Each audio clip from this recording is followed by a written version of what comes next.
എന്റെ 6ാമത്തെ ദിവസമാണ്. പിന്നെ നമ്മൾ കൂട്ടിന്ന് അവൻ തനിയെ ഇറങ്ങി വെളിയിൽ വന്നു. എന്നിട്ട് തിരിച്ച് വീടിന് വട്ടം നടന്നു. ഇപ്പൊ നമ്മുടെ മുറ്റത്തൊക്കെ ഓടി കളിക്കുക പിള്ളേരുടെ കൂടെ. ഉഷാറായി. ഇപ്പൊ അഥവാ ഒന്ന് വീണാൽ തന്നെ തനിയെ എഴുന്നേറ്റ് വരുന്നുണ്ട് കേട്ടോ. മറ്റേ നേരത്തെ വീഴുമ്പോ നമ്മൾ ഇന്നിപ്പിച്ച് വിടണമായിരുന്നു. അപ്പൊ അവൻ തനിയെ നടന്ന് മണ്ണിലിച്ച് ഓടി കളിക്കുമ്പോഴേ ഇച്ചിരി കൂടെ ബെറ്റർ ആയിട്ട് വരുന്നുണ്ട് കേട്ടോ. നമ്മൾ എങ്ങോട്ട് പോയാലും നമ്മുടെ കൂടെ വരുവാണ്.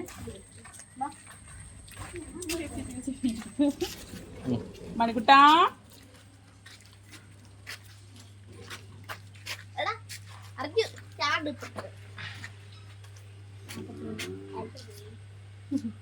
ചിന്നമ്മ തട്ടുവേ.